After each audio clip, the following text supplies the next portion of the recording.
Klassikere som E.T., Indiana Jones og Schindlers Liste. Den anden forvandlede Ringenes Herre til en af filmhistoriens største succeser. Nu har Steven Spielberg og Peter Jackson slået kræfterne sammen om at lave en film med den evigt unge TinTin. Udvalgte journalister fra hele verden har smugkigget på filmen og mødt de to mesterinstruktører, blandt dem TV2's Ole Kolster. Her er hans beretning. Første stop er Charles de Gaulle lufthavnen i Frankrig. Og så videre med bus til Paris.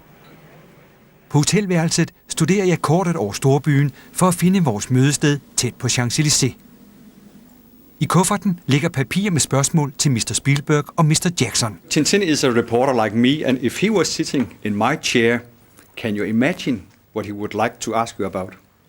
Well, he wouldn't be sitting. Number one, he was a roving reporter, and often he was a running reporter, and often he was a ducking reporter, and often he was a fighting reporter.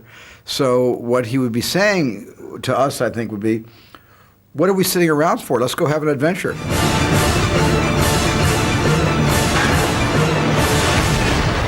Did you hit anything?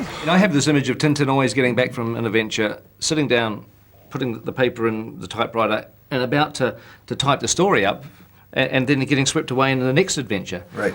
I don't know whether he ever got a lot actually filed with the newspaper. Wow! TinTin er tidligere filmatiseret i lavtekniske versioner.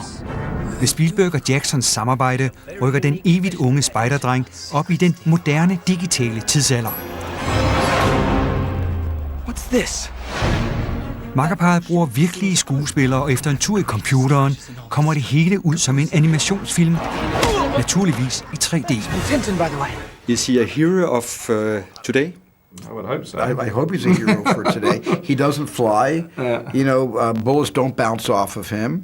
He doesn't have superpowers. He's not telekinetic. He's vulnerable. He slips over. He bangs his head. He's not perfect. And some of his best friends sometimes frustrate him more than they help him solve these problems and mysteries. But at the same time, his tenacity is unstoppable, and I think people will identify and relate to that. TinTin kom til verden i 1929. Bøgerne er solgt i 200 millioner eksemplarer. That's TinTin. Og nu er denne europæiske kulturskat lagt i hænderne på en amerikaner og en newzealander. Never once have there been conversations about updating TinTin to a modern age. Never once have been conversations about Americanizing TinTin. We've never once had a conversation about changing his trousers.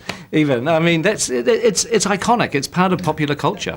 Steven Spielberg og Peter Jackson har slået 3 album sammen til én film. Good boy, Snowy. Spielberg instruerer, Jackson producerer, og så vil de senere lave endnu en TinTin-film, hvor de bytter roller.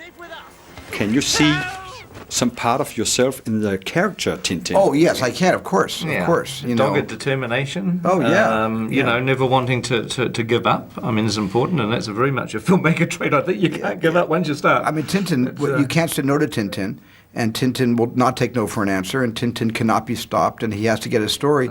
I spent 30 years between the time I read my first TinTin book and sitting here today to get this TinTin movie made. That's a very TinTin-like. That's quality. a TinTin-like quality. Yeah.